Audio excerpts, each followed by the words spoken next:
he got the train from Poland to Kyiv, because apparently the airport in Kyiv isn't functioning, and you can understand possibly the reason why. So let's hope there was a buffet car on it for him, and he got some rest. He's an old bloke. He's 80 years old.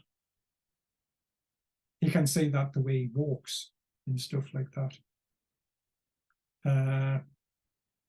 Don't know how much of the speech is his, how much is written for him, but obviously he's got to approve it. You know, he's the one giving it. He can advise the people what he wants them to say. It's up to his speech writer or writers to work it up to something which is acceptable for him. I thought overall the speech was pretty reasonable for what he was trying to say.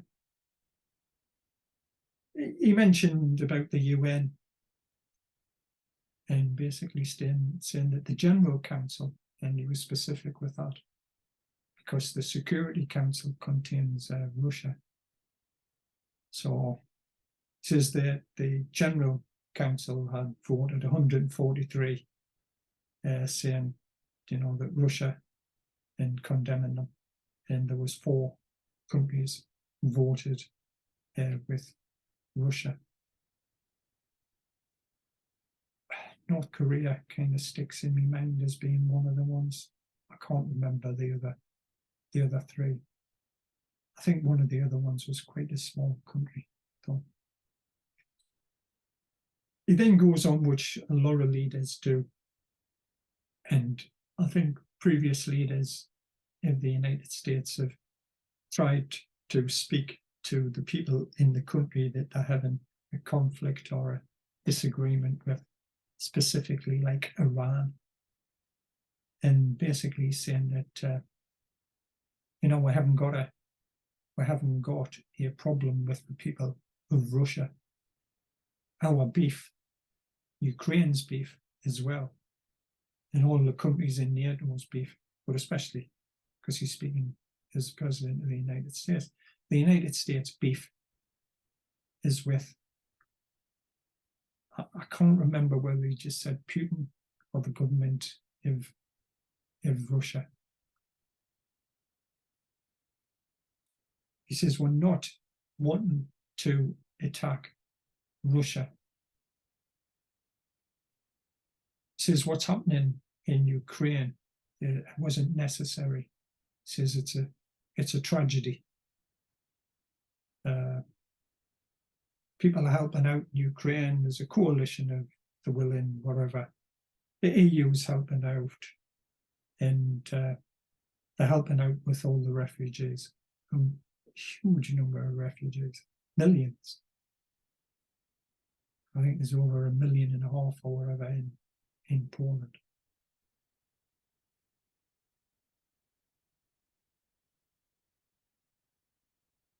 I'm not too sure how many people in Russia. I've got no idea of the internet and how people get to see it and stuff like that. But people do the same. Putin, in his speech, President Putin, in his speech, basically said the same thing. He says we're not wanting to have a war with the people of Ukraine. Our beef is with the government in Ukraine, basically like a puppet government sponsored by the West.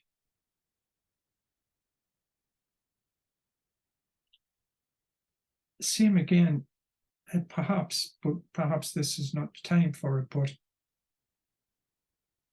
if America is not wanting to attack Russia, then why has it got all of these bases in Western Europe? Why is the missile systems and wherever else?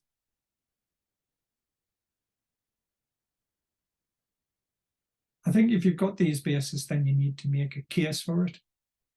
Same as you should have made a case earlier in the speech for other things.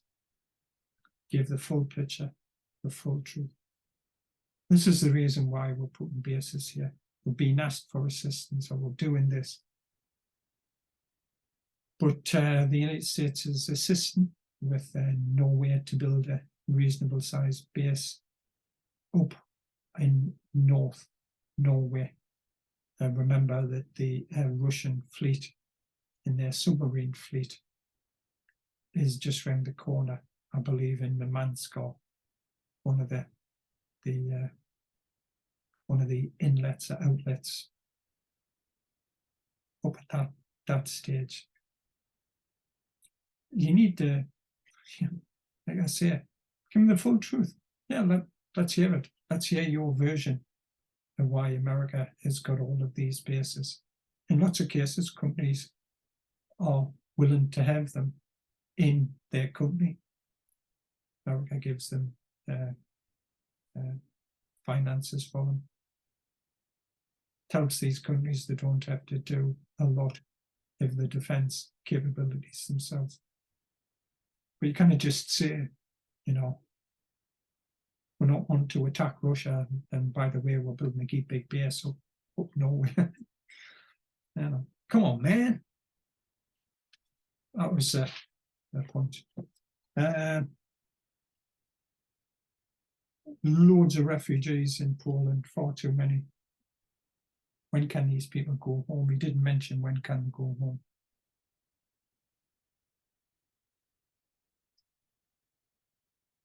He used a line which I think Kamala Harris used. She's the vice president of America.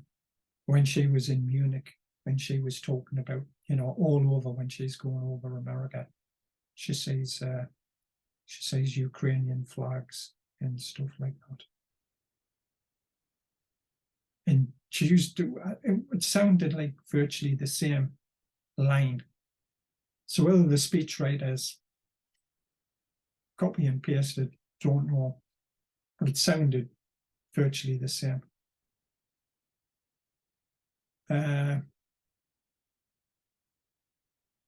He then went on to the food situation, saying that Putin, Russia, tried to starve the world of grain, and that America and its allies worked to overcome this. He didn't, I may have this wrong, but my recollection was that Turkey did some negotiations with Russia to allow grain shipments out of Ukraine.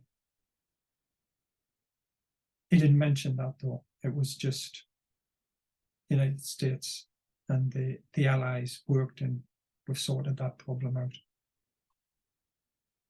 He talked about his visit to Kyiv, going to the church, and I think there's a wall there with 100 heroes or something like that on it. He then brought up sanctions. If you cast your mind back to when the war first broke out, the sanctions were touted as being, the be-all and end-all. We'll just bring these sanctions out, and once these sanctions are out, Russia will crumble. It'll all be done and dusted. And then I believe the EU was up to either the 9th or 10th round of sanctions. So President Putin mentioned this as well. He said that they don't want like the sanctions, but he says we've managed, this is President Putin, we've managed to get round, make other arrangements. It's had an effect, but it hasn't stopped us. Back to Biden's speech. He says sanctions, there's more coming. I'm not too sure what they are. He didn't allude, he didn't give any details, just said there's more coming. Whether that's now start sanctioning people that's dealing with Russia, bearing in mind that there's major countries that are still trading with Russia, primarily India, it's upped its oil that it gets from Russia, and also China.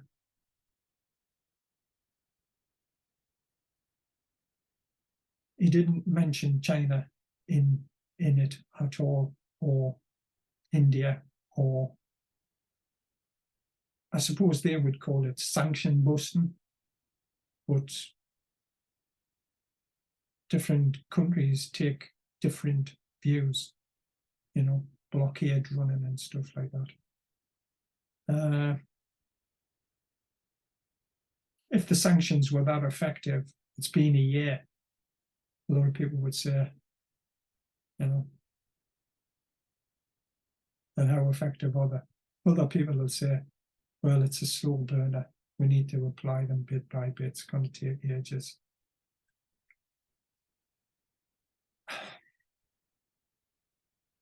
He then went back again about holding people to account for justice, crimes against humanity, freedom, we've got to defend freedom, and we've got Ukraine's back.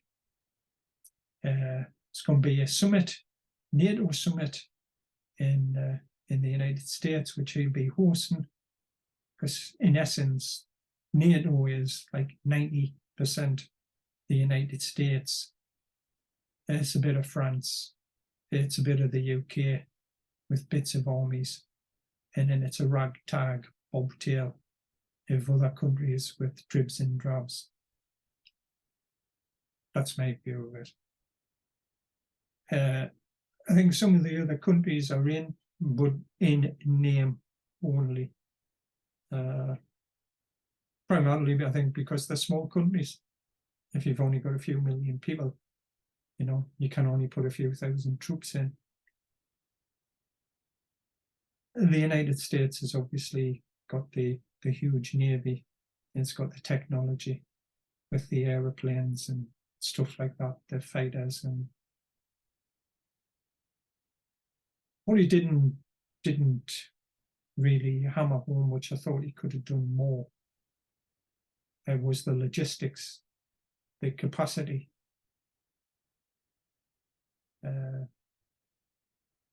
Logistics in productive capacity has been a huge influence in wars.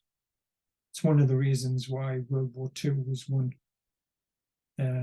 by the Allies, UK, France, United States, and Russia.